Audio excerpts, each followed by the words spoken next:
Je me nomme Twinsen. Ça te dit quelque chose?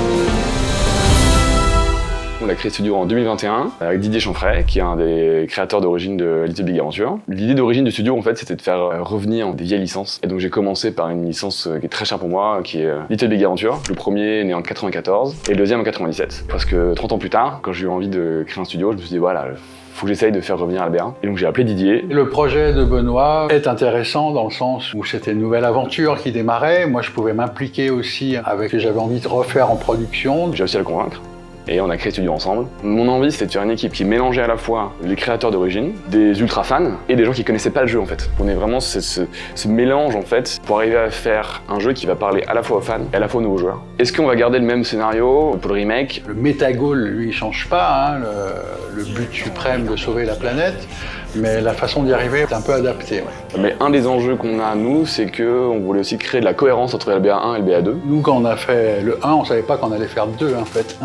Ça, c'est clair. On a travaillé sur l'accessibilité, hein. C'est vrai qu'on nous a reproché, surtout dans le 1, c'est vrai que le 2, on l'avait rectifié par nous-mêmes et était un peu plus accessible. Parce que notre objectif, évidemment, c'est que le joueur il aille au bout. Hein. Déjà, il y a un système de sauvegarde qui sera moins contraignant que dans le jeu d'origine. Nous, notre enjeu, c'est qu'on a deux jeux. On a LBA 1 et LBA 2, avec des directions artistiques qui sont assez différentes. LBA 1, c'est un jeu en 3D isométrique, c'est assez détaillé en fait. LBA 2, en extérieur, c'est en 3D, c'est un des premiers jeux en 3D. C'est important qu'aujourd'hui, qu'on ait une ligne artistique qui soit commune. Et ensuite, derrière ça, on s'est posé la question de pourquoi LBA a marché à l'époque en fait. Et LBA a marché à l'époque parce que c'était différent.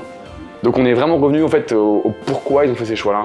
Et donc l'idée c'était de trouver une direction artistique unique, considère qui n'a jamais été vue en tout cas dans le jeu vidéo. Choix artistique, il a été fait avec Paolo Torino, c'était exceptionnel parce que c'est du fan art au départ, hein. C'est qu'on a consulté un petit peu tout ce qui se faisait. Moi j'avais remarqué déjà cette page de fan art qui m'intéressait beaucoup justement pour éventuellement reprendre un petit peu la ligne artistique différemment de ce qu'elle était. Et Benoît est arrivé aussi un jour avec les mêmes pages. Je lui ai dit bah ouais, essayons de le contacter quoi. Et voilà. Et on s'est dit qu'il y avait à la fois ce côté poétique, onirique en fait du jeu d'origine, et à la fois ce côté très moderne, unique, qui peut toucher en fait le plus grand nombre.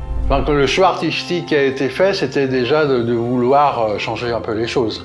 Quand on voit que ça a pris de l'âge un petit peu, hein. On était sur des contraintes techniques assez fortes à l'époque, mais nous voulions pas non plus faire quelque chose à l'opposé. On voulait que ça soit frais. LBA était connu pour le changement de comportement, donc tu pouvais te mettre soit en normal, soit en sportif, soit en agressif, soit en discret, et à chaque fois du coup ça changeait un peu comment tu jouais. Là nous on a décidé de casser ce système-là pour faire un système dynamique, donc de pouvoir marcher, courir, taper, mais tout ça en fait sans changer de comportement. Core Game Design était basé là-dessus, nous on les a soustraits, mais on les a pas soustraits totalement, on les a contextualisés en fait. Ça a beaucoup d'impact, à la fois sur la manière de jouer, à la fois dans le code. On veut apporter une modernisation, et le troisième enjeu, c'est qu'on a un jeu qui est pensé par scène. Qui à l'époque, ça donnait l'illusion d'un monde ouvert alors que c'était que des cubes. Aujourd'hui, on a essayé d'apporter vraiment ce monde ouvert, en essayant d'apporter quelque chose aussi au jeu à travers cette continuité géographique. Et je pense que pour ça, c'est assez bien réussi. Oui.